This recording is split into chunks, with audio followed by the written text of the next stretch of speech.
hal yang saya percaya saudara tahu lagu ini. Biar ini bahwa ini menjadi seruan hati kita, bahwa kita akan berdiri bagi negeri ini. Apapun yang terjadi, kita tetap berdiri bagi negeri ini. Haleluya. Thank you Lord. Thank you Jesus.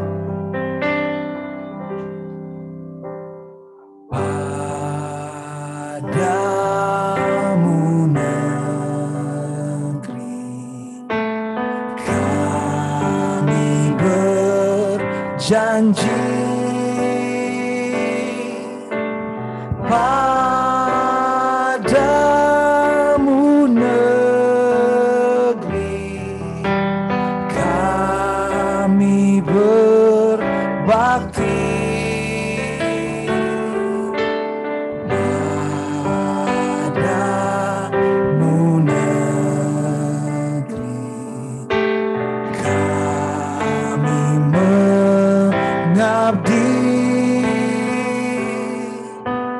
Bagimu negeri, jiwa raga kami. Sekali lagi kita angkat, padamu negeri.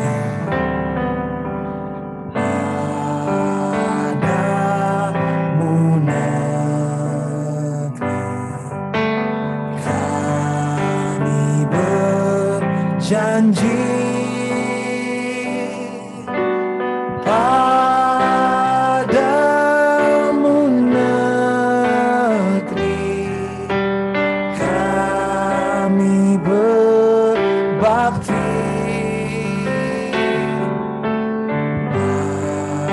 Padamu negeri kami mengabdi. Bagimu negeri, jiwa raga kami. Bagimu negeri, jiwa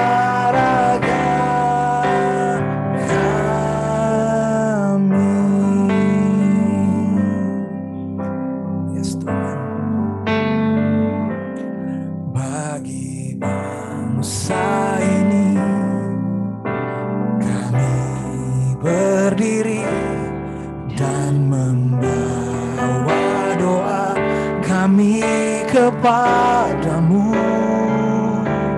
Sesuatu yang besar pasti terjadi dan mengubahkan negeri kami.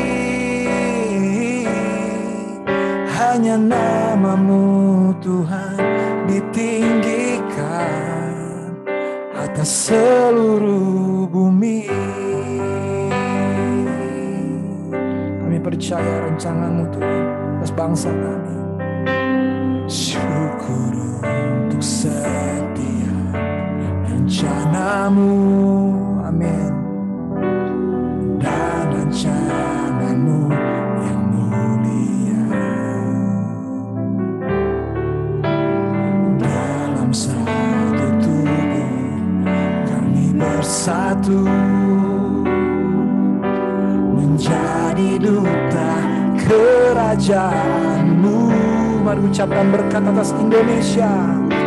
Ku ucapkan berkat atas Indonesia. Biar kemuliaan Tuhan akan nyata bagi bangsa ini. Kami berdiri dan membawa doa kami kepadamu. Sesuatu yang besar pasti terjadi dan memubahkan negeri kami Tuhan. Hanya nama-Mu Tuhan ditinggikan atas semua umat Tuhan. Angkat hatimu, angkat seruanmu kepada Tuhan. Bagi bangsa ini kami berdiri. Ini doa dan seruan kami Tuhan kepadamu Tuhan. Sesuatu kami percaya sesuatu yang besar terjadi dan mengubahkan negeri kami. Hanya nama-Mu Tuhan ditinggikan. Hanya nama-Mu, oh. Hanya nama-Mu Tuhan ditinggikan. Hanya nama-Mu, hanya nama-Mu Tuhan ditinggikan atas seluruh bumi. Ini doa kami Tuhan, nama-Mu ditinggikan atas negeri ini, atas kota ini Tuhan. Indonesia bagimu Tuhan, Indonesia bagi kemuliaan-Mu. Haleluya, haleluya Tuhan. Benar Tuhan, kami ada di bangsa ini bukan kebetulan. Saat ini Tuhan kami memberkati bangsa ini Tuhan. Kami percaya kemakmuran, kenyamanan, damai sejahtera Tuhan memenuhi bangsa ini, memenuhi negeri ini Tuhan. Kami tahu Tuhan, walaupun sekarang di masa yang sulit, tapi kami percaya bahwa kasih setia Tuhan tidak pernah meninggalkan negeri ini. Kasih setia Tuhan selalu menjaga negeri ini ya Tuhan. Ini kami umat Tuhan. Kami ada di negeri ini bukan kebetulan. Kami tahu Tuhan punya maksud yang mulia bagi jemaat-Mu, bagi gereja-gereja-Mu yang ada di negeri ini Tuhan. Terima kasih, kami bersyukur kalau kami boleh ada di negeri ini. Terima kasih untuk penyertaan Tuhan atas negeri ini Tuhan. Terima kasih untuk 76 tahun penyertaan Tuhan bagi kemerdekaan kami. Terpuji nama-Mu Tuhan, segala kemuliaan bagi nama-Mu Tuhan. Di dalam nama Tuhan Yesus kami siap memuji nama Tuhan. Haleluya. Amin. Amin saudara. Mari angkat hatimu, bawa pujianmu bagi Tuhan. Buka hatimu kepada Tuhan untuk sesuatu yang Tuhan akan kerjakan bagi setiap kita. Haleluya.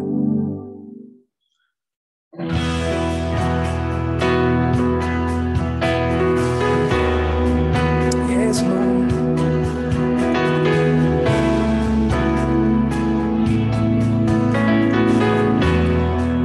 Ini kami Tuhan. Open the eyes. Open the eyes of my heart, Lord. Open the eyes of my heart. I want to see. I want to see. Yes, Lord, I want to see you. Open the eyes of my heart, Lord. Open the eyes of my heart. I want to see. I want to see you. Amen. To see you high. To see you high, lifted up, shining in the light of your glory. Pour out your power and love as we sing holy, holy, holy. Open the eyes of my heart. Open the eyes of my heart, Lord. Open the eyes of my heart. I want to see you. We want to see you, Lord. I want to see. Open the eyes, oh Lord. Open the eyes of my heart, Lord. Open the eyes of my heart. I want to see you. I want to see you high. To see you high, lifted up, shining in the light of your glory. Pour Pour out your power and love as we sing holy, holy, holy. See you high and lifted up to heaven, shining in the light of your glory. Pour out your power and love as we sing holy, holy, holy. Mari semua katakan holy. Holy, holy, holy. Holy, holy, holy. Holy, holy, holy. I want to sing, singing holy, holy. Holy, holy, holy. We cry holy, holy, holy. Holy, holy, holy. I want to see you. Holy, Holy, holy, holy. we cry holy, Holy, holy, holy, holy. I want to see. Open the eyes of my heart, holy. holy, holy, holy. Kau yang kudus Tuhan, Holy, holy. bertata atas pujian kami. Holy, holy, holy. I want to see you. I want to see you. Holy, holy. Curahkan kuasa dan kasih-Mu Tuhan di tengah kami pagi hari ini Tuhan.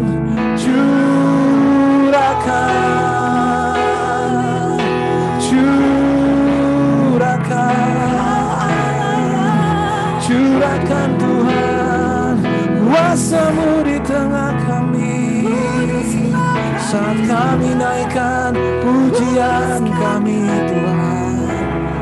Kau Tuhan yang bertata atas pujian umat-Mu, atas pujian umat-Mu Tuhan. Holy, holy.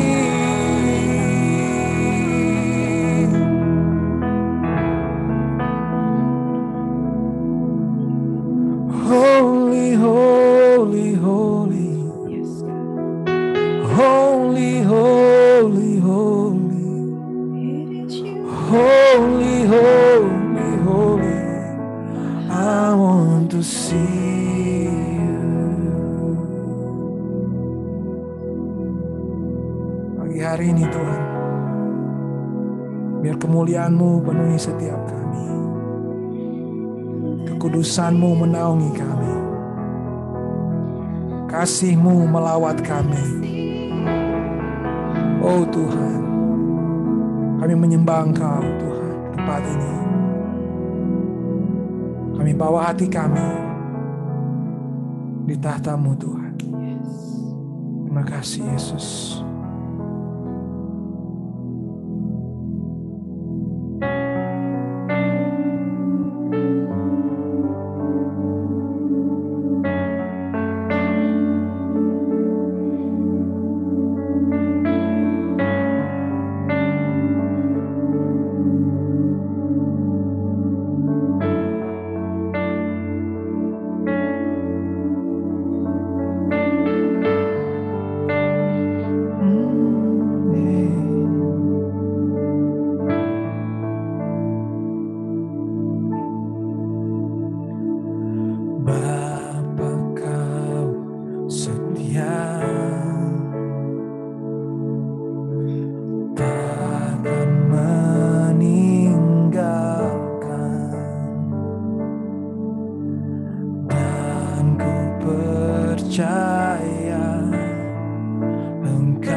dan ku dalammu.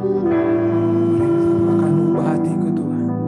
Ubah hatiku seputih hatimu, setulus salibmu, kasihmu Tuhan. Biar mataku seperti matamu, pancarkan kasihmu. Ku mau jadi sepertimu. Oh, kami mau jadi sepertimu Tuhan.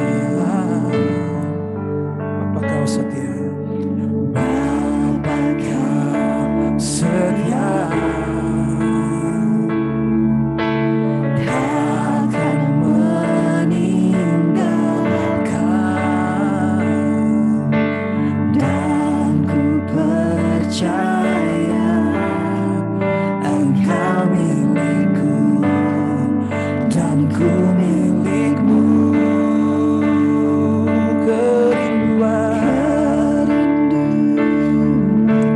tinggikan Engkau Tuhan, Tinggikan Yesus, karena ku tahu Engkau dalamku dan ku dalammu. Ubah hatiku Tuhan, ubah hatiku seputih hatimu, setulus salibmu,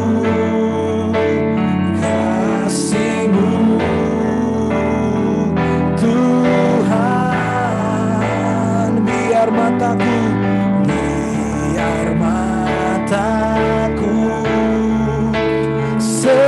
seperti matamu,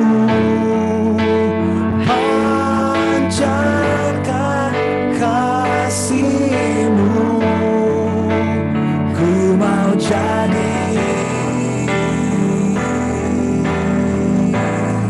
sepertimu.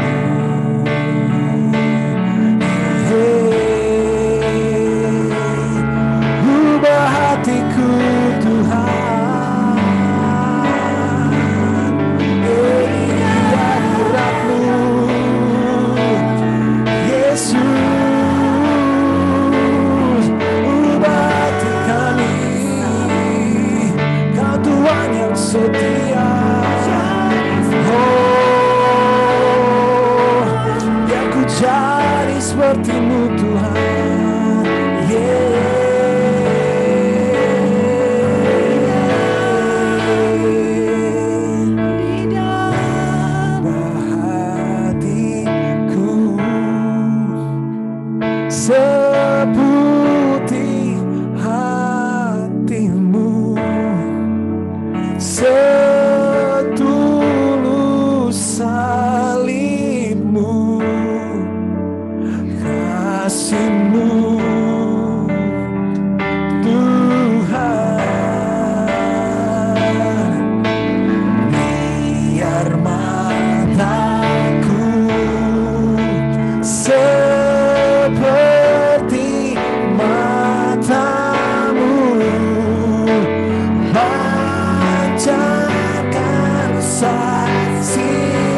jadi, ku mau jadi,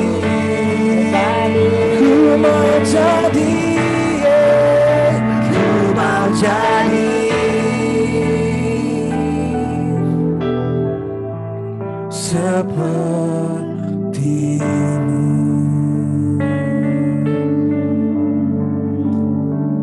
Ubah hati kami, Tuhan, Kudus padamu, dalam hadirat-Mu, Tuhan. Dalam hadirat-Mu kami diubahkan, Tuhan, Yes, Lord. semakin serupa dengan-Mu.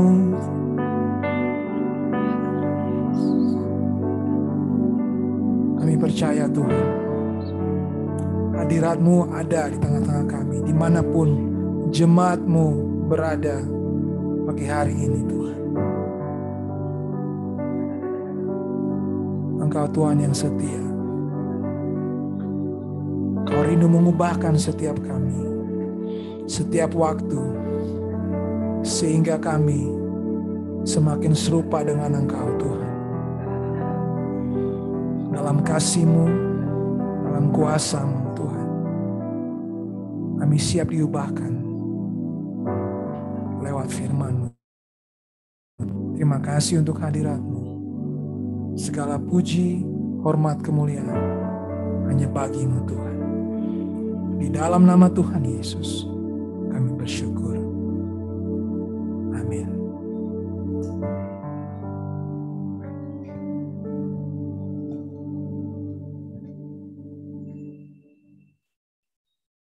Salam semuanya, selamat pagi.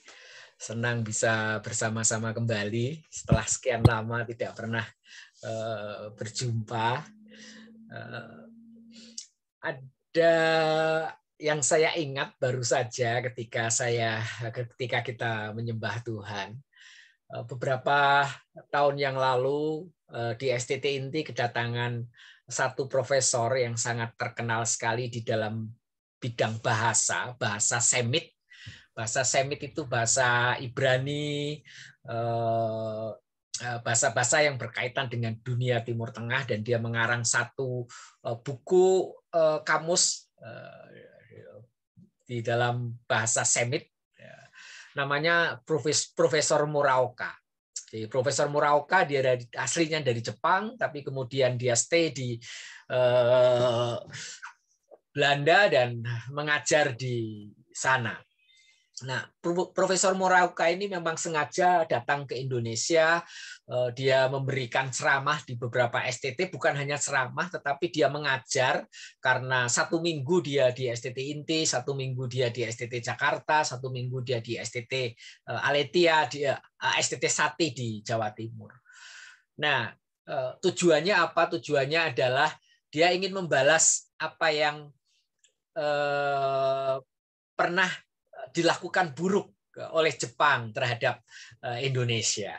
Nah, suatu saat ketika saya ajak untuk masuk di Museum Asia Afrika, dia tanya kepada saya, kamu masih membenci Jepang tidak? Dan pertanyaan itu juga cukup mengagetkan saya.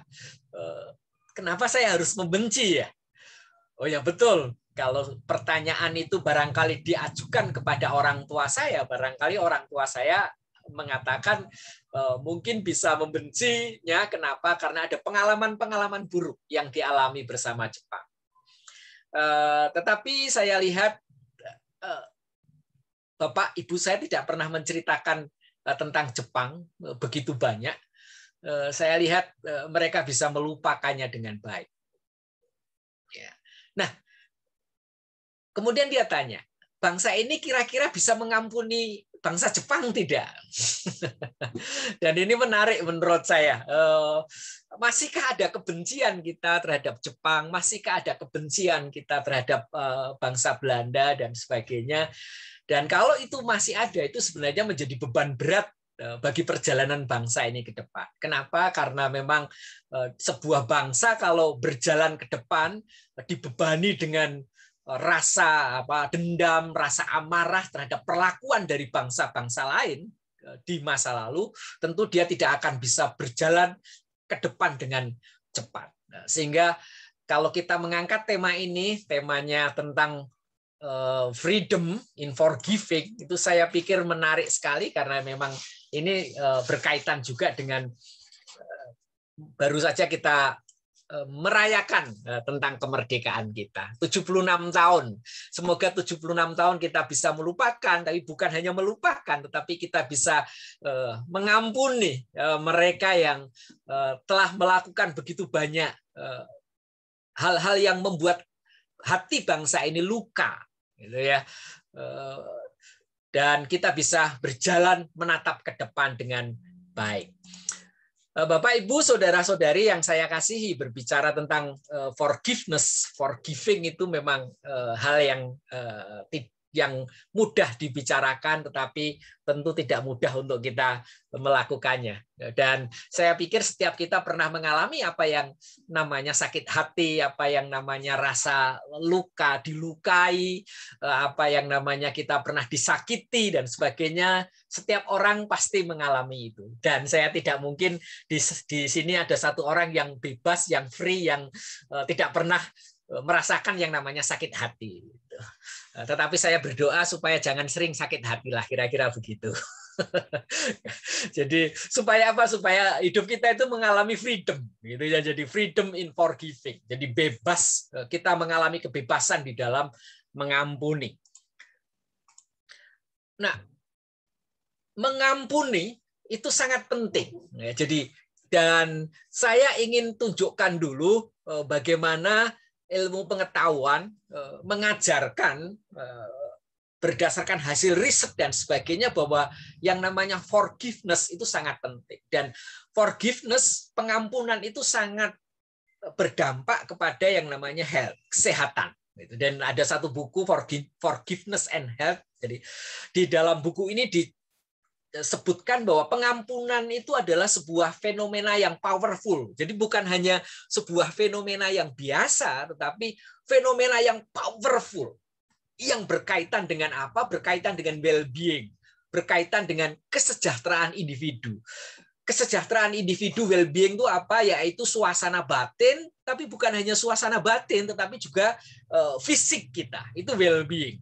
Jadi artinya apa? Artinya kalau kita mengampuni, itu dampaknya kepada well-being kita itu besar sekali. Dan itu kenapa kemudian membicarakan masalah forgiveness itu menjadi penting. Dan ini memang sangat bermanfaat, baik bagi kesehatan mental maupun fisik. Jadi di dalam buku ini disebutkan bahwa yang namanya mengampuni itu bisa menurunkan tekanan darah yang tinggi lah, kira-kira begitu. Dan itu menarik sebenarnya. Jadi mengampuni bisa memberikan pengaruh terhadap tekanan darah gitu ya. Jadi kalau mengampuni itu bisa, kalau sering kita punya dendam, itu kita berarti kemungkinan besar akan kena bahaya, yaitu tekanan darah tinggi. Ya tentu tekanan darah tinggi penyebabnya banyak gitu ya.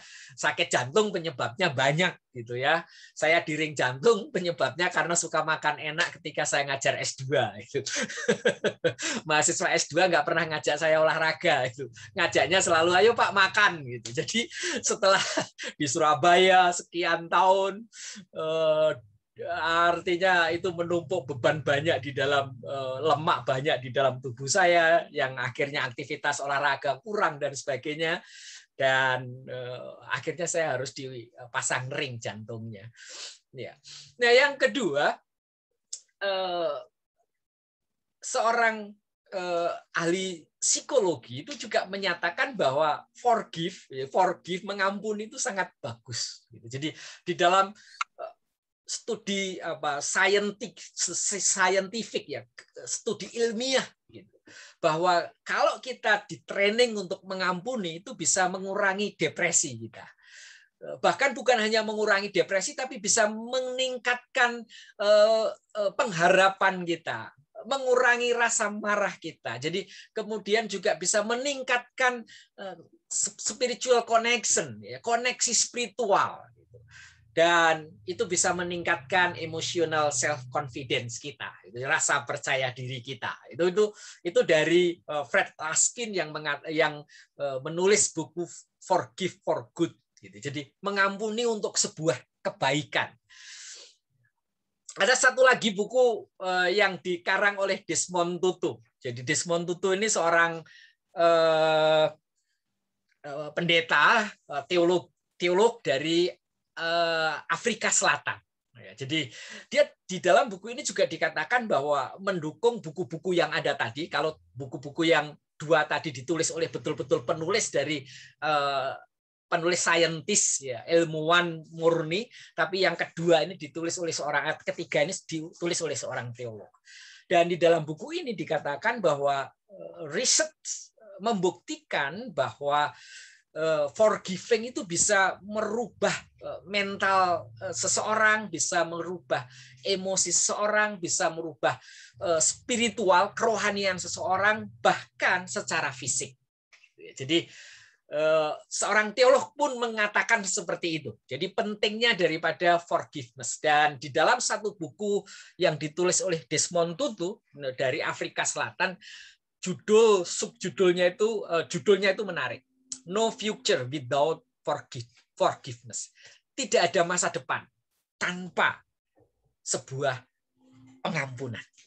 Dan di dalam buku ini ada satu kisah yang menurut saya menarik untuk saya ceritakan. Jadi dia kisahkan Desmond Tutu itu sempat mengunjungi di Rwanda di tahun 1904 itu kan terjadi genocide ya di Rwanda, dan satu tahun setelah itu dia berkunjung di satu desa yang namanya Desa Nelson Mandela. Jadi di Rwanda itu ada satu desa namanya Desa Nelson Mandela. Yang menarik dari desa ini adalah ada gereja di situ. Jadi ada gereja di situ dan ada beberapa wanita yang mulai membangun pemukiman yang mereka namai dengan tadi Desa Nelson Mandela.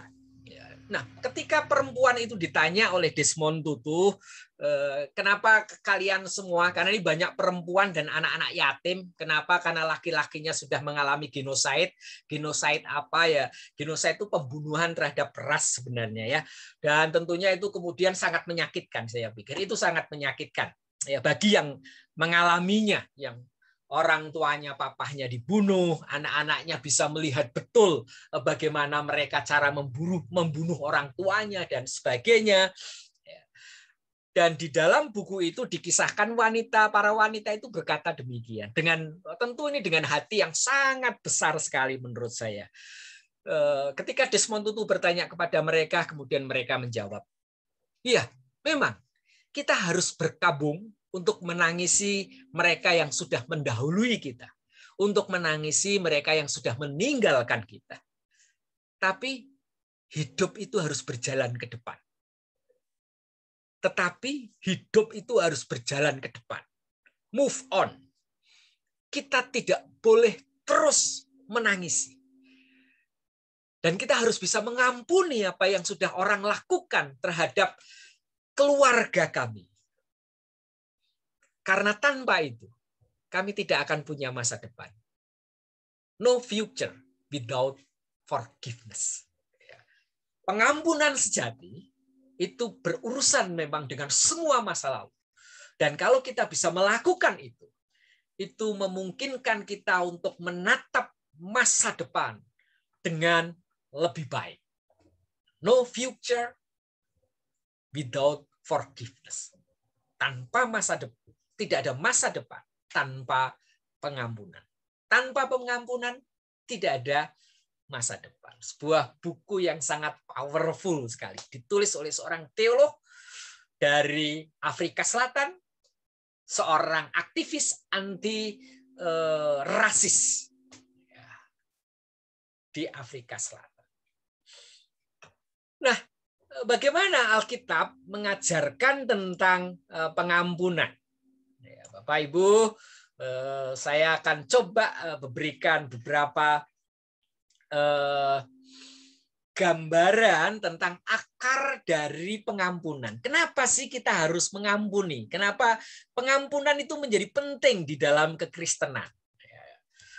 Yang pertama, kalau kita melihat di dalam ciptaan, ketika Allah menciptakan manusia, maka ciptaan itu ada di dalam relasi yang harmoni.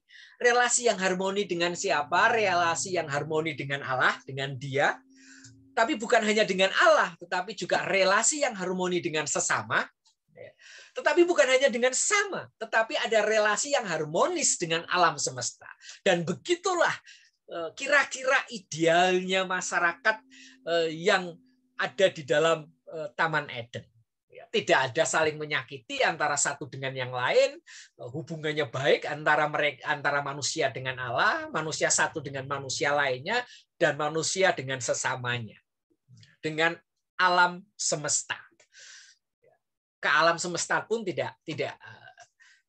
Tapi kemudian dosa itu merusak hubungan.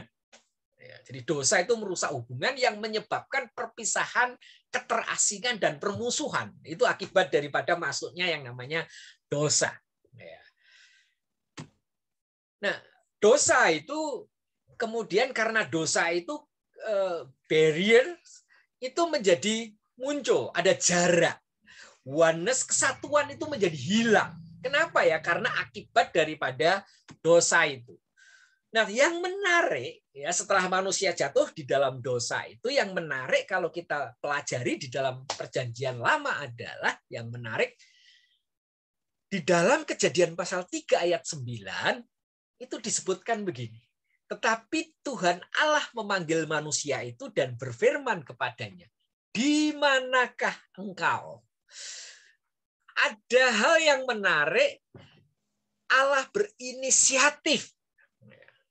Ingat betul-betul, Allah berinisiatif, bukan manusia yang berinisiatif. Bukan manusia yang berinisiatif. Justru karena dosanya, maka manusia mencoba untuk sembunyi. Karena memang kalau orang berdosa biasanya dia takut. Takut setelah melakukan sesuatu kesalahan, biasanya takut kalau bisa menyembunyikan dirinya supaya tidak diketahui oleh orang lain. Kan gitu. Nah, yang menarik di sini adalah Tuhan Allah berinisiatif. Tuhan Allah memanggil manusia itu dan berfirman kepadanya, "Di manakah engkau?" Bayangkan Bapak, Ibu, saudara-saudari, kalau kita ini bersalah kepada Tuhan kita atau kepada orang tua kita ketika masih kecil membuat kesalahan, betapa takutnya kita. Waduh, nanti kalau ketemu pasti saya akan dimarahi begitu rupa dan sebagainya. Dan ketika kemudian setelah dia tahu, ya orang tua kita tahu bahwa kita melakukan kesalahan, kalau orang tua kita bilang kemudian mencarinya, "Amos, di mana kamu?" Wah, itu pasti keringat dingin keluar semua itu. Tetapi kalau papa saya atau ibu saya bilang, "Amos, di manakah engkau?" Waduh, itu coba bayangkan itu suatu kalimat yang saya pikir pada waktu itu sangat menghibur sekali itu sebenarnya. Ada usaha inisiatif Allah untuk mencari yang terhilang itu. Nah, setelah mencari yang terhilang, apakah kemudian Allah tidak menghukum? Yang namanya kesalahan, dosa dihukum. Ada hukuman. Ular juga mendapat bagian hukumannya. Manusia juga mendapat bagian hukumannya. Kalau kita baca di dalam Kejadian pasal 3, 14-15, itu hukuman untuk ular, dan manusia itu Kejadian pasal 3 ayat 16-19. Tetapi yang menarik, Allah memang menghukum. Setelah mencari, Allah menghukum mereka. Disiplin, ada hukuman. Kan nggak bisa tanpa ada hukuman. Ya, kesalahan selalu harus ada hukuman. Tetapi yang menarik kalau kita baca di dalam Kejadian pasal 3:20 dikatakan, "Dan Tuhan Allah membuat pakaian dari kulit binatang untuk manusia dan untuk istrinya itu. Lalu mengenakannya kepada mereka." Luar biasa, powerful sekali ini. Lalu Dan Tuhan Allah membuat pakaian dari kulit binatang. Setelah hukuman diberikan, apakah kemudian manusia dicampakkan begitu saja oleh Allah? Tidak. Justru di ayat 20 dikatakan, dan Tuhan Allah membuat pakaian dari kulit binatang untuk manusia dan istrinya itu, lalu mengenakannya kepada mereka. Kalau kita tangkap dari Kejadian pasal 20, ini berarti bagaimana kebesaran hati Allah, kasih karunia Allah, anugerah Allah. Manusia yang seharusnya mendapatkan hukuman dan dicampakkan, justru Allah kecuali menghukum manusia, mendisiplin manusia, mendidik manusia, Allah juga memberikan pengampunan. Ada grace, ada anugerah di sana. Jadi di dalam Kejadian pasal 3:20 itu bicara yang sangat penting sekali. Manusia berdosa, Allah mencarinya, ada hukuman, tetapi tidak berhenti di situ saja. Karena apa? Karena ada forgiveness, ada pengampunan dari Allah kepada manusia. Dan ini menjadi dasar yang penting bagi kita. Kenapa kita harus mengampuni? Ini menjadi dasar yang sangat penting bagi kita. Mengapa kita harus mengampuni? Nah, kalau dilihat dalam sejarah Perjanjian Lama, ya, the history, sejarah pengampunan di dalam Perjanjian Lama itu diwakilkan dengan 3 kata yang di dalam bahasa Ibrani itu ada 3 kata, ada nasa, ada salah, ada kipur. Nah, tidak akan saya bahas secara detail, tapi Bapak Ibu perlu tahu saja, dan ini menjadi sebuah semacam kultur, semacam tradisi, semacam kebiasaan, semacam sesuatu yang memang biasa terjadi di dalam Perjanjian Lama. 3 kata ini sering muncul. Nasa, kemudian salah, kemudian kipur, itu sering muncul. Ada muncul berkali-kali di dalam Perjanjian Lama.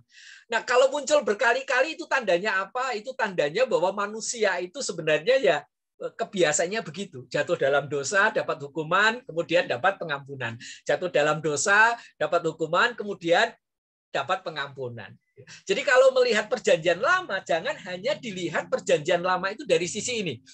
Rasanya kok Allah itu Allah yang maha pemarah gitu ya. Suka marah itu. Jadi sukanya kok marah terus gitu kerjaannya. Itu kalau kita lihat kisah di dalam Perjanjian Lama kan Allah itu sering menghukum. Tapi ingat, hukuman itu bukanlah hukuman sebenarnya. Hukuman itu ada didikan. Tapi kecuali Allah marah, menghukum, mendidik, Allah itu juga memberikan jalan pendamaian. Nah, itu luar biasa itu. Jadi ada jalan keluar bagi manusia yang berdosa, dia dapat hukuman, tetapi sekaligus dia kemudian setelah dia dapat hukuman, dia dapat pengampunan, pendamaian.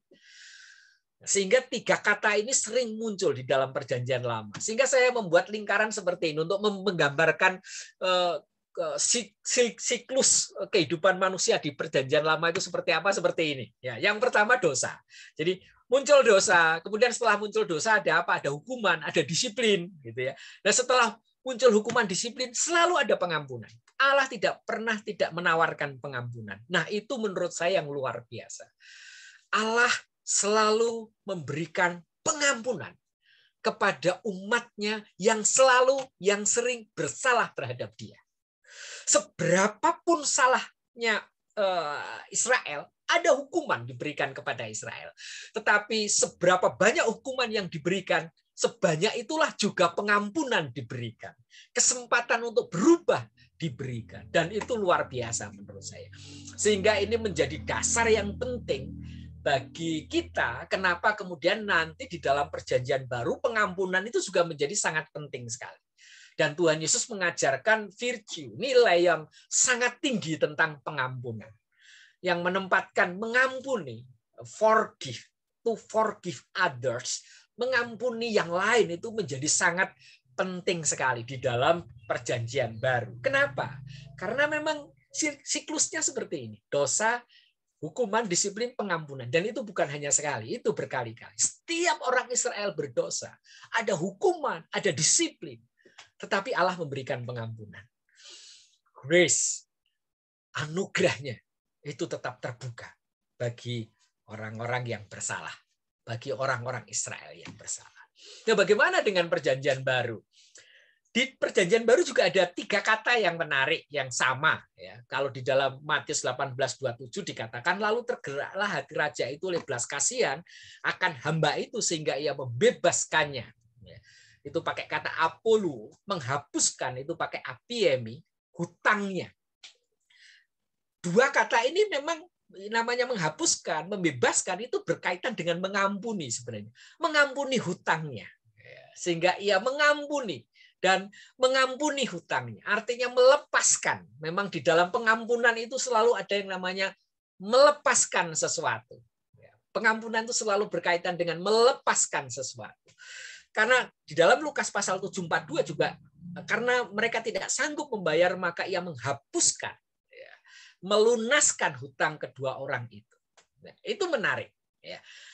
Nah, saya tidak ingin bahas ini juga, tetapi saya hanya ingin mengajak Bapak Ibu untuk berpikir bahwa begitu penting yang namanya pengampunan, baik di dalam perjanjian lama maupun di dalam perjanjian baru. Ya, itu penting sekali. Nah, di dalam perjanjian baru yang namanya mengampuni itu hukumnya wajib.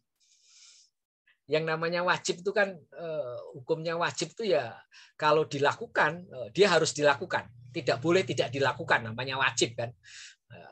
Setiap hari Senin upacara bendera, wajib upacara bendera, maka ya setiap hari Senin kalau ada siswa yang tidak upacara bendera dapat hukuman dia, karena wajib. Nah, mengampuni itu hukumnya wajib. Kenapa? Karena begini, jika Allah mengampuni kita, di dalam perjanjian lama itu sangat kelihatan sekali. Jadi Allah mengampuni orang Israel ketika Israel jatuh di dalam dosa. Ada hukuman, tetapi juga sekaligus pintu pengampunan itu terbuka. Maka di dalam perjanjian baru diajarkan, jika Allah mengampuni kita, maka kita pun harus mengampuni juga satu sama lain. Jadi mengampuni itu hukumnya wajib. Kenapa? Karena di dalam Matius 6:12 ayat 14 dan 15 itu disebutkan. Dan ampunilah kami akan kesalahan kami, seperti kami juga mengampuni orang yang bersalah kepada kami. Ampunilah kami akan kesalahan kami, seperti kami juga mengampuni orang yang bersalah kepada kami. Berarti orang yang bisa mengampuni, ya, jadi pengampunan terhadap sesama itu memang bukan dasar bagi pengampunan Allah. Jadi bukan karena kita mengampuni sesama kemudian Allah mengampuni kita, bukan. Tetapi pengampunan kalau kita bisa mengampuni terhadap sesama, itu bukti bahwa hidup kita itu hidup yang dihayati menurut prinsip kasih karunia Allah. Nah, gimana orang Israel salah beberapa kali aja diampuni? Nah, bagaimana hidup kita yang salah beberapa kali pun Allah memberikan pengampunan kepada kita? Dan kenapa kita tidak bisa mengampuni mereka yang bersalah kepada kita? Waduh, itu menyakitkan ya. Memang yang namanya menyakitkan. Apalagi kalau yang melukai itu orang dekat ya. Sudah dipercaya, sangat dekat, melukai. Ya, jadi biasanya orang yang paling dibenci itu adalah mantan kekasihnya. Kenapa ya? Karena memang dia pernah dekat, dia pernah sangat dekat. Dan karena pernah sangat dekat ketika dia melukai, lukanya itu begitu tajam. Jadi orang sangat dibenci itu biasanya mantan kekasihnya.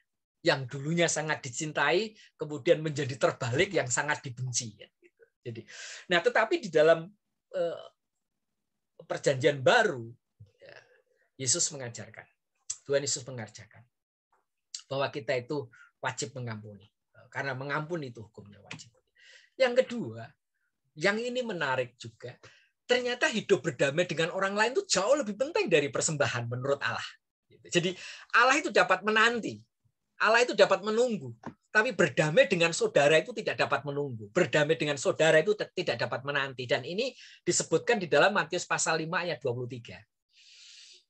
Sebab itu, jika engkau mempersembahkan persembahanmu di atas mezbah, jadi kalau kita sedang mau mempersembahkan persembahan di atas mezbah, kalau kita sedang mau beribadah kepada Allah, gitu, Dan kemudian engkau teringat akan sesuatu yang ada dalam hati saudaramu terhadap engkau, sesuatu yang barangkali membuat kita menjadi tidak enak, membuat kita itu melukai hati kita dan sebagainya. Di dalam ayat 24 itu menarik. Tinggalkanlah persembahanmu. Disebutkan mudahnya gini, tinggalkanlah ibadahmu itu. Tinggalkanlah ibadahmu itu di gedung gereja. Tinggalkanlah persembahanmu di depan mezbah itu. Dan pergilah berdamai dahulu dengan saudaramu. Lalu kembali untuk mempersembahkan persembahanmu itu. Menarik. Allah dapat menanti. Allah dapat menunggu persembahan dari umatnya. Tetapi berdamai dengan saudara itu menjadi syarat mutlak. Untuk apa? Untuk meneruskan persembahan di atas mezbah yang dilakukan oleh manusia. Nah, ini menarik. Ini sangat menarik. Allah dapat menanti, tetapi berdamai dengan saudara tidak dapat menanti. Itulah kenapa kemudian pengampunan itu menjadi sangat penting sekali. Kalau saya bahasakan dalam bahasa sekarang itu ya, sekarang ini tinggal. Jadi jika engkau sedang beribadah minggu di depan komputer, di depan gadgetmu, kira-kira begitu, karena ini tidak di dalam gedung gereja, kelihatannya semuanya ada di rumah gitu ya. Dan kau teringat akan sesuatu yang ada di dalam hati saudaramu terhadap engkau, tinggalkanlah ibadahmu itu, ya, dan pergilah berdamai dahulu dengan saudaramu, lalu kembali untuk mempersembahkan persembahanmu itu. Jadi yang pertama hukumnya wajib, yang kedua mengampuni. Berdamai dengan orang lain jauh lebih penting daripada persembahan. Jauh lebih penting daripada ibadah kita. Karena ibadah kita akan menjadi ibadah yang berkenan Allah kalau kita sudah beres hatinya. Nah, apa yang Injil minta kita untuk melakukannya. Jadi kalau kita lihat, maka yang pertama receiving forgiveness from God. Kita menerima anugerah dari Allah, pengampunan dari Allah. Di dalam Kolose 1:13 dikatakan ia telah melepaskan kita dari kuasa kegelapan dan memindahkan kita ke dalam kerajaan anaknya yang kekasih.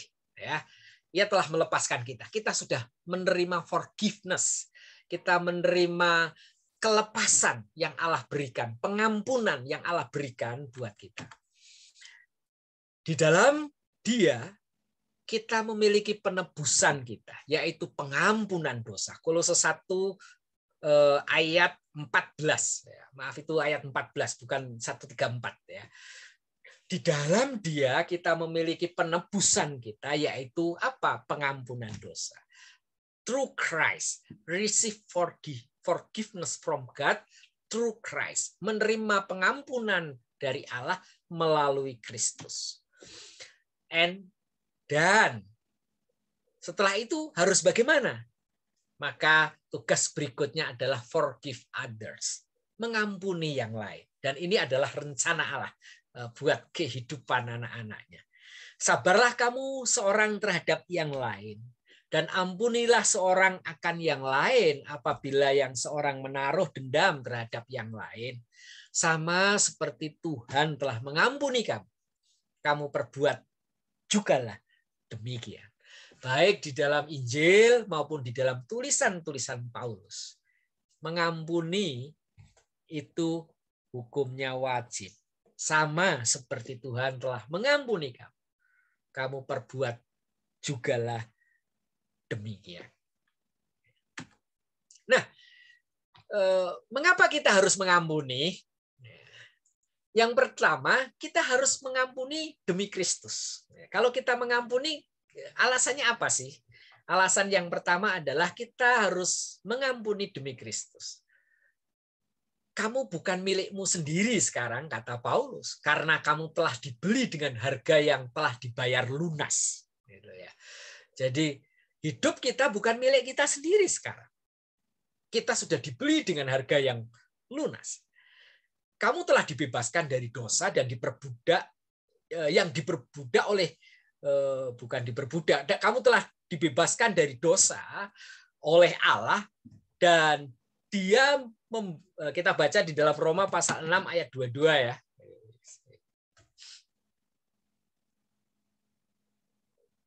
Roma pasal 6 ayat yang ke-22.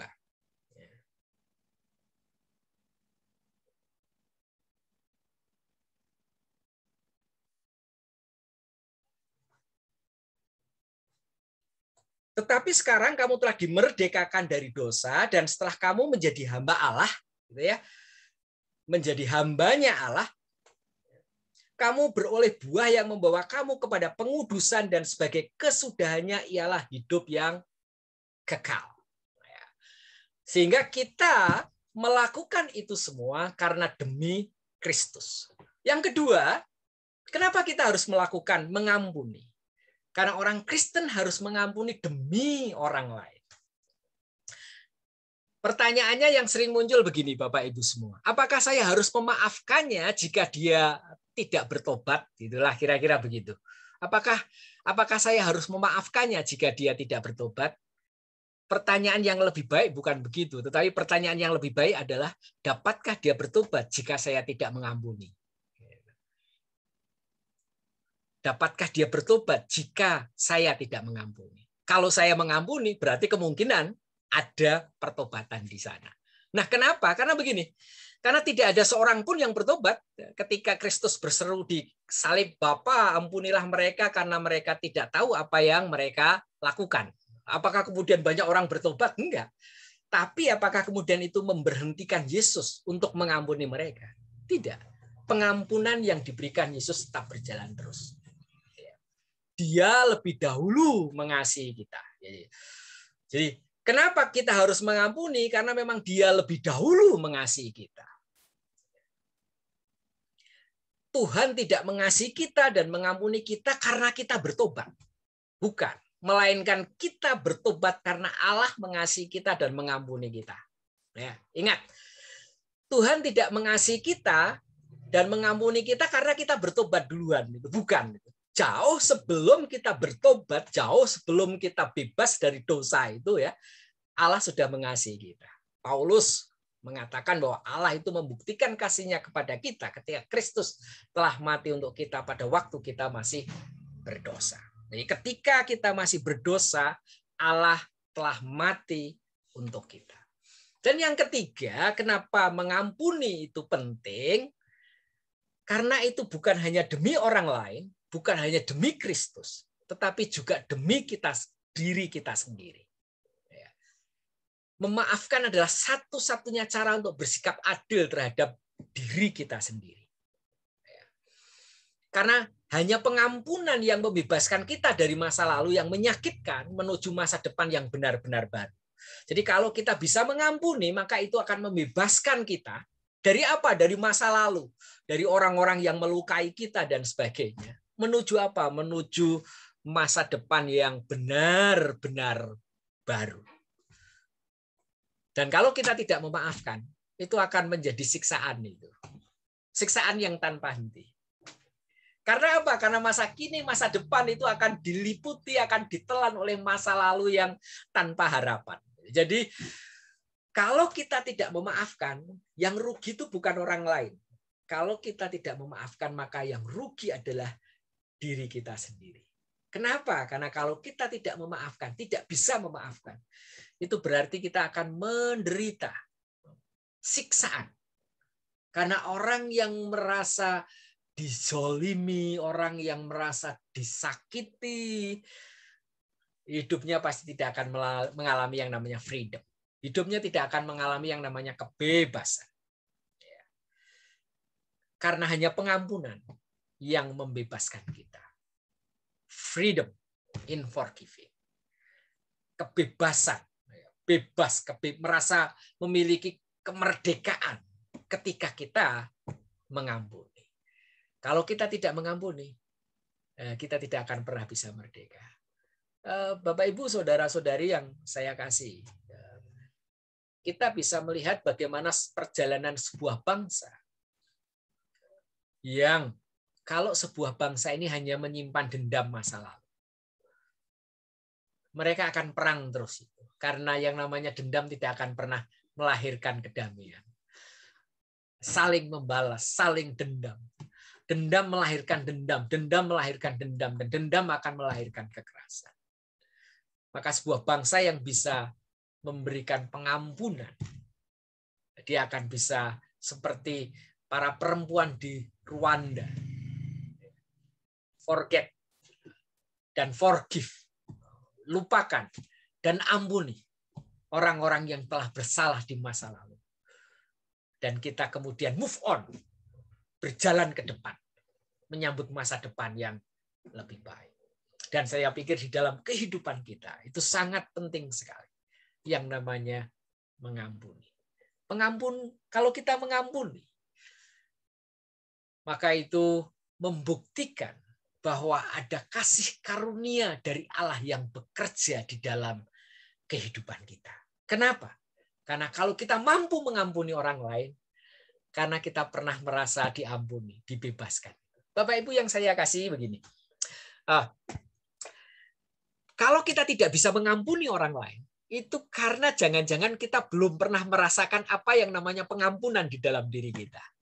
Jadi kalau kita sudah pernah merasa dibebaskan dan dibebaskan itu melegakan kita, maka roh itu saya pikir yang akan mendorong kita untuk bisa mengampuni orang lain. Tentu kalau kita misalnya, aduh Pak terlalu menyakitkan itu untuk kalau saya ampuni. Dan sebenarnya Bapak Ibu kalau tidak diampuni pun tambah menyakitkan itu. Karena apa? Karena orang yang kita benci itu biasanya orang yang selalu hadir di depan kita. Semakin kita membenci dia, semakin dia akan terbayang-bayang di depan kita. Semakin kita akan memikirkannya. Ya. Jadi semakin benci, dia akan semakin hadir. Bahkan ketika kita mimpi pun kita mimpi bertemu dengan dia. Gitu. Kita akan dikejar-kejar. Gitu. Jadi cara yang paling baik untuk kita bisa lepas dari semua itu, kita bisa merdeka dari semua itu, forgive, mengampuni. Apa yang seperti Kristus lakukan. Bapa, ampuni mereka karena mereka tidak tahu apa yang mereka perbuat. Bebas, merdeka. Saya tidak tahu berapa banyak Bapak, Ibu, saudara-saudari yang masih menyimpan rasa marah, rasa luka karena memang ada orang-orang yang menyakiti Bapak, Ibu, saudara-saudari semua. Tetapi pagi hari ini, mari kita belajar untuk melepaskan pengampunan kepada mereka. Kita belajar untuk melepaskan pengampunan terhadap kesalahan-kesalahan yang mereka perbuat pada kita. Entah itu suami kita, entah itu istri kita, entah itu anak-anak kita. Karena Bapak, Ibu, saudara-saudari yang kekasih semua, yang bisa melukai kita itu bukan orang yang jauh. Selalu saya katakan bahwa yang bisa melukai kita itu adalah orang-orang dekat kita. Dan yang namanya itulah yang dikatakan Alkitab besi menajamkan besi. Ya memang begitulah kan gitu, saling menggesek. Ya kalau orang kan selalu berpikir kemudian itu yang di sebelah sana jauh lebih baik, tidak ada masalah dan sebagainya. Belum tentu. Tidak ada sakit hati, belum tentu karena kita tidak tahu di dalamnya. Justru kalau kita bisa luka oleh seseorang, itu karena dia terlalu dekat dengan kita. Maka kita perlu belajar untuk punya pengampunan di dalam hidup ini. Karena pengampunan itulah yang akan membawa kemerdekaan, kebebasan di dalam hidup kita. Kita nyanyikan pujian yang terakhir tadi, Bung Willy, yang ubah hatiku seperti salju. Kita akan berdoa. Kalau Bapak Ibu ada yang masih merasa susah mengampuni, pagi hari ini datang kepada Tuhan. Tuhan, aku mau datang kepadamu seperti Engkau mengampuni orang-orang yang menyalibkan-Mu, yang membuat Engkau menderita di atas kayu salib itu. Pagi hari ini juga Tuhan, aku mau datang untuk mengampuni mereka, untuk mengampuni orang-orang yang telah bersalah, telah menyakiti hati saya, telah menyakiti, melukai hati saya. Bapak Ibu, kita datang kepada Tuhan.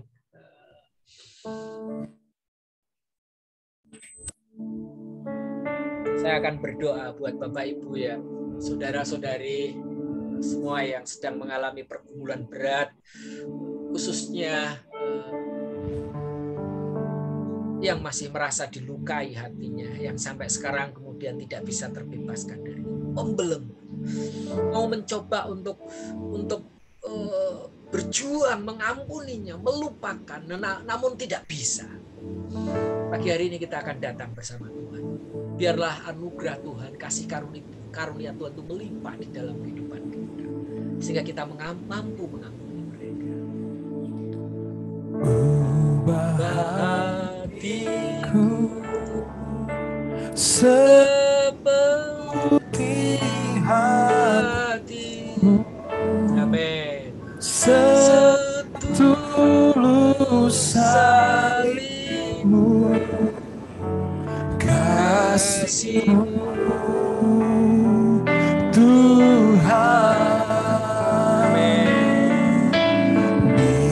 Biar mataku seperti matamu, pancarkan kasihmu, ku mau jadi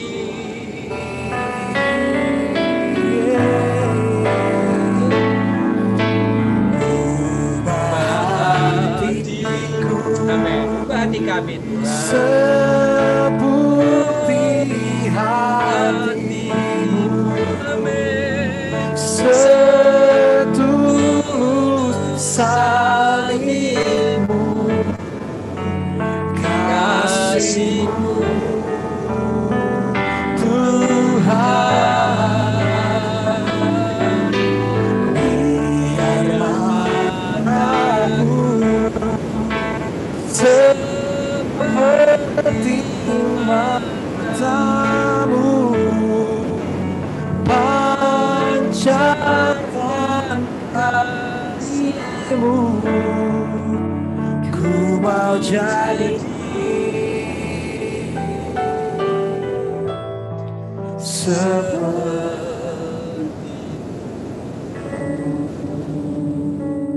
amin, amin, amin.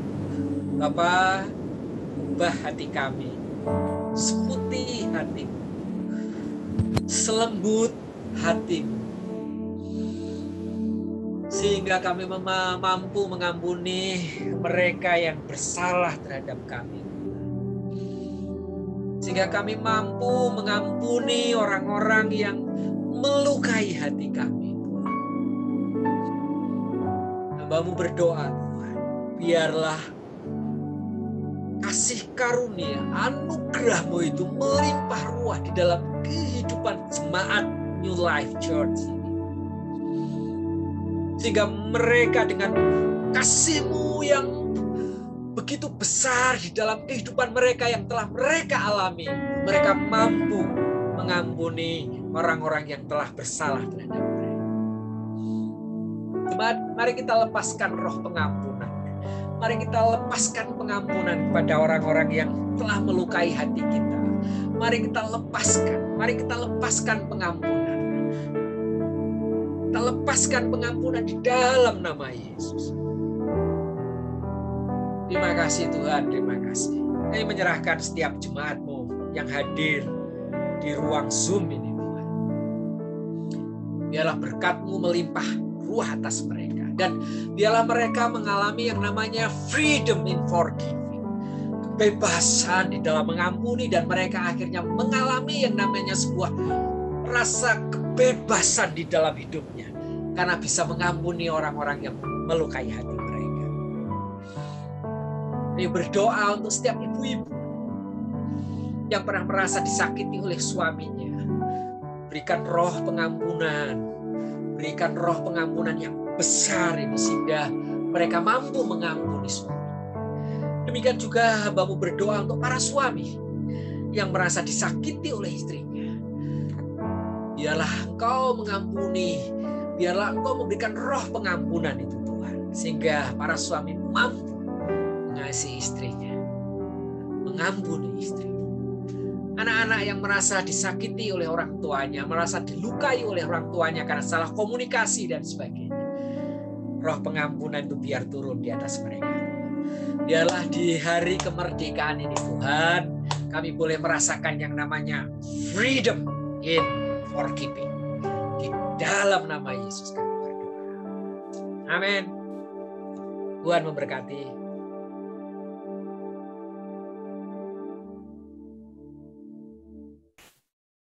Haleluya.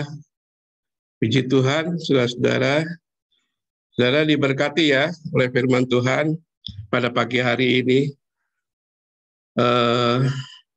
Saya sangat diberkati sekali. Terima kasih Pastor Amos yang sudah memberkati kita jemaat New Life pada pagi hari ini.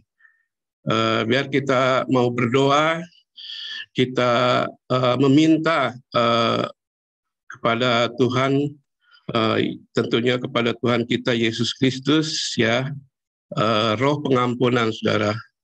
Karena kita sebagai manusia, kita tidak bisa berbuat, berusaha mengampuni, ya. Hanya ada keterbatasan, saudara. Tapi kita minta pada Tuhan, minta roh pengampunan. Kita berdoa, minta dipenuhi dengan roh pengampunan, dan kita bisa melakukan itu ya, saudara. Puji Tuhan, saya sangat diberkati oleh firman Tuhan, karena pagi hari ini tekanan yang sangat jelas sekali. Pengampunan itu wajib, saudara ya, wajib bagi sebagai anak-anak Tuhan. Pengampunan masa lalu kita, baik bukan masa lalu saja, tapi keseharian kita, saudara. Roh pengampunan itu harus ada di dalam kehidupan setiap anak-anak Tuhan. Di Tuhan, sekali lagi saya terima kasih kepada Pastor Amos yang telah membagikan firman Tuhan. Kita akan masuk di dalam pengumuman kita pada pagi hari ini, tanggal 22. Ya, saudara, pengumuman kita, tema khotbah kita bulan Agustus ini adalah Freedom. Tadi kita sudah dilayani oleh Pastor Amos, ya, the freedom in the forgiving, ya. Tanggal 29 minggu depan kita akan dilayani oleh Pastor Aan Tanung Miharja, financial freedom. Nah ini financial freedom, saudara, tema khotbah yang sangat bagus sekali, sangat dalam sekali, saudara. Kita wajib, saudara, untuk ibadah pada minggu depan ya. Kita akan ibadah minggu depan. Puji Tuhan. Lanjut lagi pengumuman kita pada pagi hari ini, doa Sabtu. Doa Sabtu, saudara, pukul 18.30 atau 6.30 malam melalui aplikasi Zoom. Saya mengundang semua jemaat yang belum terlibat di dalam doa. Mari kita bersama-sama berdoa, karena kita yakin dan kita percaya, saudara, di dalam doa-doa kita, di dalam penyembahan kita, ada terobosan-terobosan yang terjadi ya, saudara ya. Kita kadang-kala jenuh, saudara, untuk melakukan doa, saudara. Mungkin ini doanya doa bersama-sama, saudara ya. Tapi yang kita lebih pokok lagi, lebih wajib lagi, kita mengambil waktu setiap hari, kita mengambil waktu untuk berdoa, saudara, menyembah Tuhan ya. Karena disitulah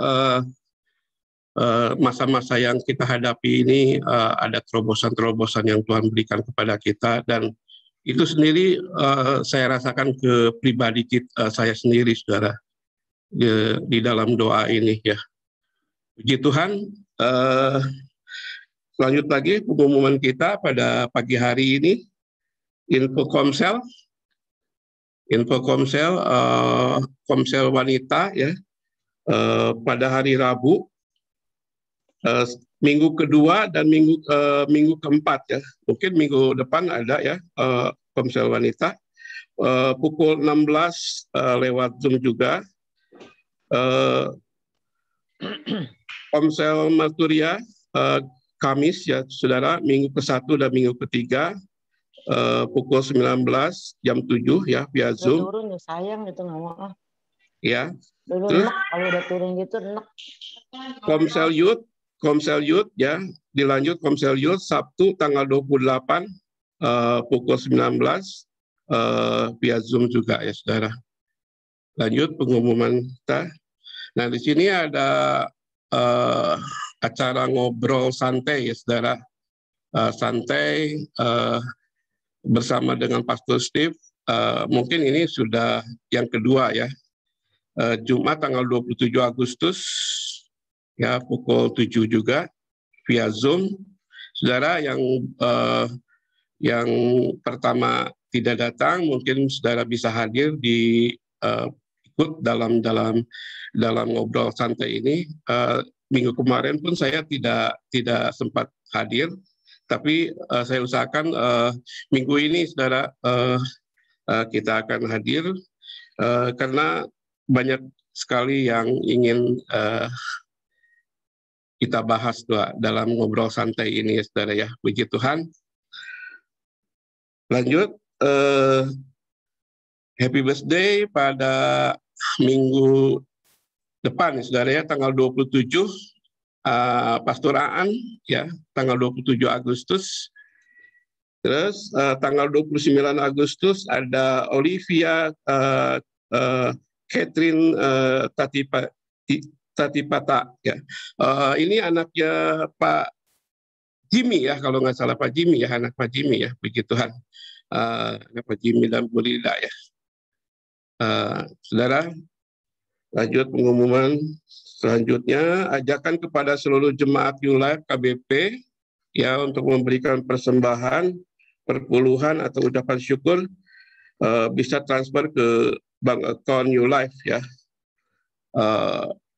Di BCA dengan nomor account 7940559922 atas nama GPK Jemaat New Life KBP. Atau bisa juga melalui QR code ya, saudara bisa melakukan ini untuk persembahan perpuluhan ya saudara. Puji Tuhan. Demikian pengumuman. Happy Sunday, Tuhan Yesus memberkati. Amin. Ya, ibadah telah selesai. Kita akan berdoa menutup ibadah kita hari ini. Mari kita arahkan hati, kita berdoa. Bapa dalam surga, kami mengucap syukur untuk ibadah yang sudah berlangsung dengan luar biasa Tuhan. Kami boleh mengalami hadirat Tuhan, kami boleh dilawat Tuhan pagi hari ini lewat hadirat dan firman-Mu Tuhan. Kami percaya bahwa keadaan kami pada saat ini sudah berubah karena kami percaya ada perjumpaan dengan Tuhan dan yang kami percaya itu mengubahkan hidup kami. Terima kasih untuk hamba-Mu Pak Amos yang sudah membawakan firman Tuhan, isi hati Tuhan kepada jemaat di New Life Kota Baru ini Tuhan.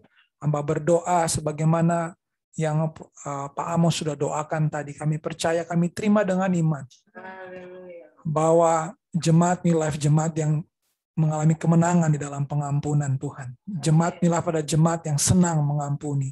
Karena kami tahu bahwa setiap hari hamba berdoa biar sungguh-sungguh Tuhan kami mengalami kasih Tuhan itu setiap waktu. Oleh karena kasih Tuhan itulah yang membuat kami mengampuni orang lain Tuhan.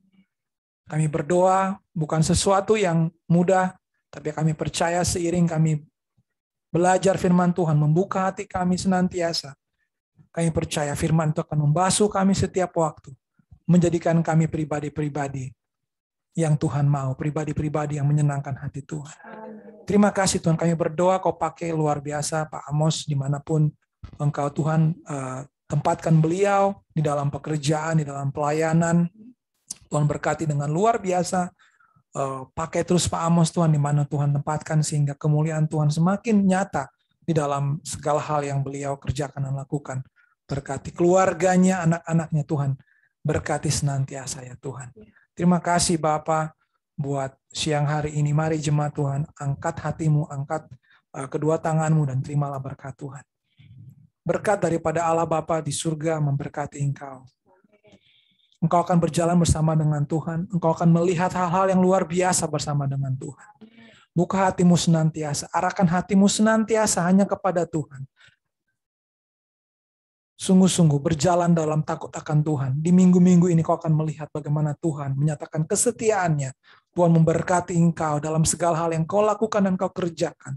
Engkau yang sekolah, Tuhan buat berhasil segala pendidikanmu. Terima kasih Tuhan. Allah memberkati jemaat ini dengan berkat-berkat yang melimpah di dalam perekonomian finansial, dalam keluarga. Hamba percaya Tuhan, ada berkat-berkat Tuhan yang mengalir. Berkat-berkat dalam keluarga, ada keharmonisan antara orang tua dan anak, suami dan istri. Semuanya Tuhan, kami percaya berkat-Mu mengalir senantiasa. Terima kasih. Berkat Allah, damai sejahtera, kasih, sukacita menyertai jemaat-Mu Tuhan. Di dalam nama Tuhan Yesus, kami berdoa, haleluya. Amin. Amin, Bapak Ibu, Saudara sekalian, anak-anak yang dikasihi Tuhan Yesus Kristus.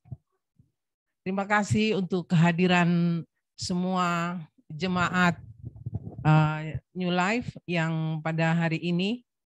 Ya, kita semua sama-sama tahu bahwa ibadah kita sampai hari ini masih menggunakan Zoom, ya, online. Tapi saya percaya kita semua sukacita kok ya, kita semua bahagia.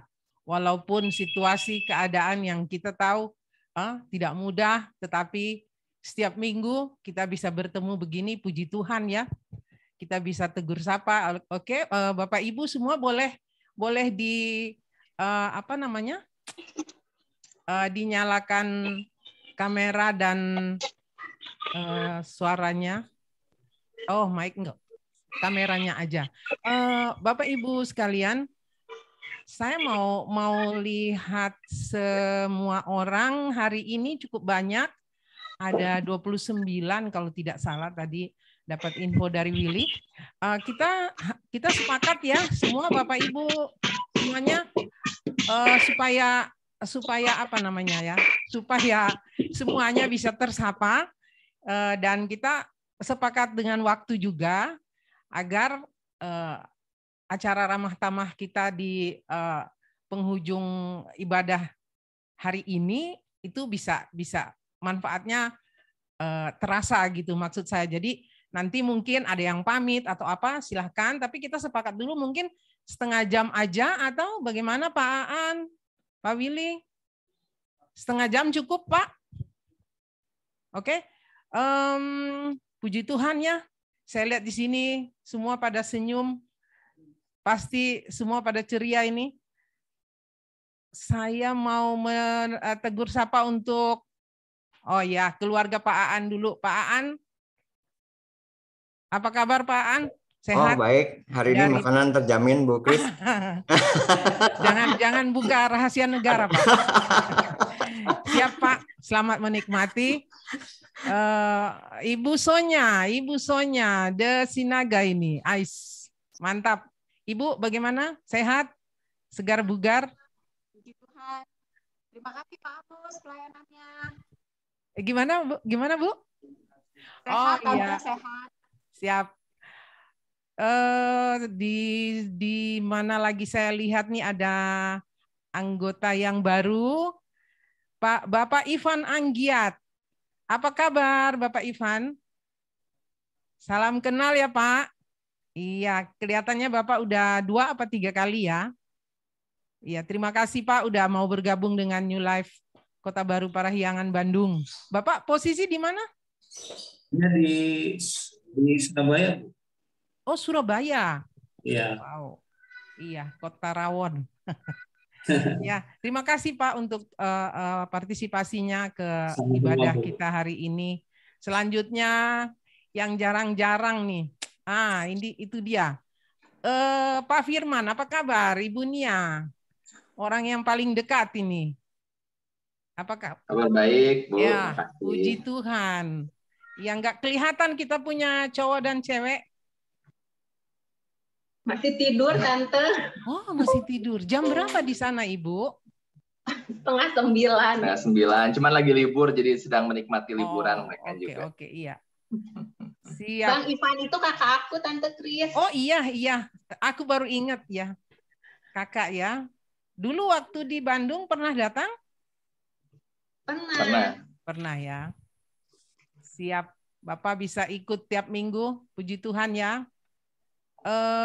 Selanjutnya, wow, keluarga Bapak Agus Rohaydi, apa kabar? Mantap. Puji Tuhan. Mana Oma? Saya nggak lihat Oma. Oh, Oma ada. Ya, Oma sehat, Oma.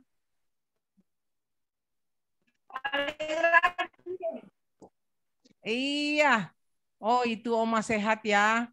Puji Tuhan, Oma senyum-senyum terus. Amin. Ya, sukacita di tengah pandemi kita semua. Selanjutnya siapa yang mau saya sapa lagi ini? Ibu Sandra Saputra. Ibu Sandra, apa kabar Ibu Sandra? Halo Tante Kris dan semua jemaat New Life, kabar baik, terima kasih. Puji Tuhan, Ibu Sandra. Sehat-sehat ya, Bu? Ya, puji Tuhan, Tante Kris sehat. Amin. Makin gemuk. Karena di rumah terus. Iya. Siap. Siapa lagi ini? Keluarga-keluarga yang lain. Ibu Masri Manulang. Dan Bapak kita, Bapak Bronson, Horas. Kata Pak Johnson Sinaga harus bilang Horas. Kalau sama Pak Bronson harus bilang Horas katanya. Horas. Sehat Pak semuanya ya? Puji Tuhan, sehat. Amin. Iya. Ibu Asnah ada nggak Ibu Asnah nih? Ibu Asnah. Wow, Nail. Hai Nail. Apa kabar Nail? Halo, Tante. Baik, Tante. Ya, kamu kayaknya pipinya makin tembem ya? Iya. Oke, siapa lagi nih? Ibu Asnah tadi ada? Ibu Asnah? Nggak ada Ibu Asnah ya. Nah, Ibu Liana, Oma Eli, dan Helen. Apa kabar Ibu? Kasih sehat. Amin. Puji Tuhan ya. Oma sehat ya? Oma sehat. Siap. Udah pada vaksin semua nih? Ya, sudah. Oke, siapa lagi nih? Ibu kita, Ibu Teten ya, Ibu Teten dan Bapak Teten dan Ibu Ami. Apa kabar? Waduh, pakai merah-merah ya, merdeka ya.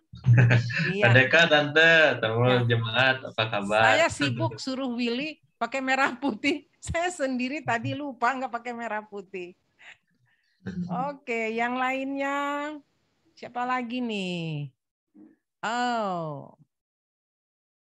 Oma Leli. Oma Leli, apa kabar Oma Leli? Kabar baik.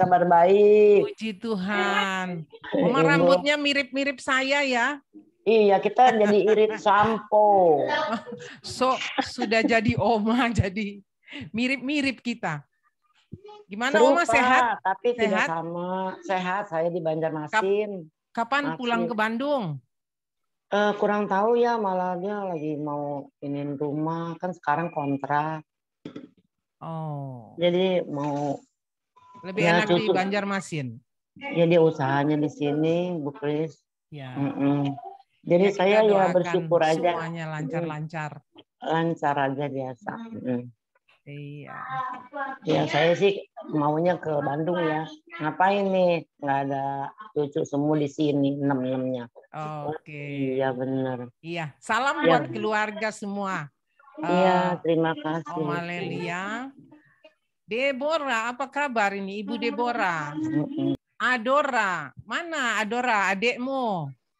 Dadah dulu Oma. Ya, dadah. Sehat semuanya? Sehat semuanya? Sehat Oma, puji Tuhan. Oh, mamahmu mana? Boboin Dede Oma. Oh. Oke, puji Tuhan ya, kalian sehat semua. Iya, ini siapa lagi nih yang mau kita sapa ini? Ada Pak Franky ya, Pak Franky.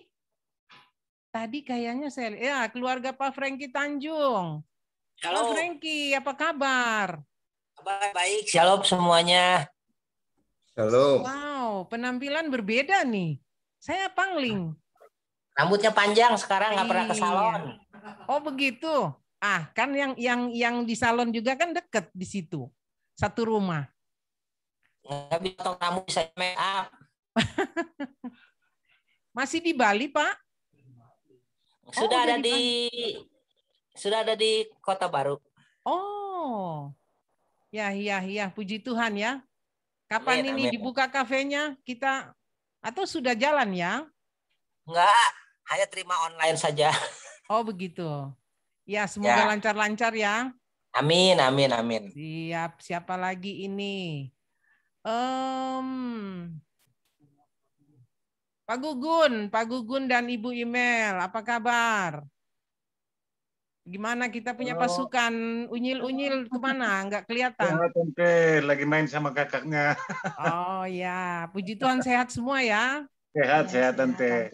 Amin. Kita terus berdoa untuk jemaat biar tetap semangat, api Tuhan berkobar-kobar supaya kita semua dalam damai sejahtera Tuhan, supaya dikuatkan, dimampukan untuk bisa melakukan pengampunan. Amin, Tante. Ya, pasti kita punya pengalaman masing-masing ya dalam sepanjang kehidupan kita ini. Mungkin dulu waktu kecil, waktu sekolah dengan teman atau dengan tetangga, pasti ada apa ya, konflik-konflik begitu. Tetapi bagaimana kita bisa mengatasi konflik itu?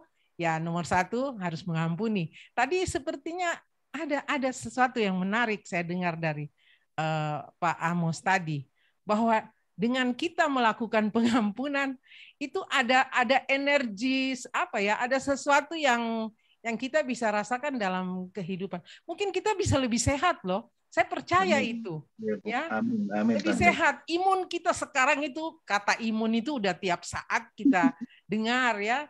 Nah, dengan pengampunan ternyata ya, mulai hari ini kita viralkan dengan pengampunan. Amin. Imun tubuh kita akan meningkat. Amin, Bapak Ibu. Amin, Tante. Ya. Saya punya pengalaman pribadi, tapi sudah terlalu sering saya sampaikan. Jadi saya punya saksi sejarah ini yang di samping saya ini. Jadi memang benar. Dia kalau sampai hari ini saya tidak pernah darah tinggi. Maksudnya tekanan darah saya itu selalu di angka 120, 125. Tinggi-tinggi kalau habis olahraga 130. Nanti turun lagi jadi 120. Puji Tuhan ya. Saya kadang-kadang walaupun kolesterol kadang yang suka tidak terkontrol, tapi tekanan darah saya selalu ya di batas itu, di 120. Puji Tuhan. Karena pernah melakukan pengampunan yang dahsyat itu. Tapi Bapak Ibu yang sudah pernah dengar, kami punya kesaksian. Ya itulah, sekali lagi kita viralkan bahwa dengan pengampunan, imun tubuh kita akan meningkat. Amin. Selanjutnya, siapa lagi? Feby. Waduh, ini cucu satu sudah teriak Oma. Feby, aduh makin cantik. Alin mana? Halo Tante. Ada di Alin. Tante. Oh, ya. Gimana, sehat ya? Makin sehat ya. Kita terus berdoa untuk jemaat ini makin sehat semuanya. Pak Didi, Emak sehat? Enggak kelihatan Bu Ice. Sehat. Amin. Emak makin ceria, Emak.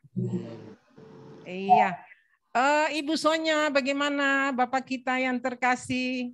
Ini sekarang tengah malam di sana ya. Beliau tidak muncul, nggak kelihatan ini.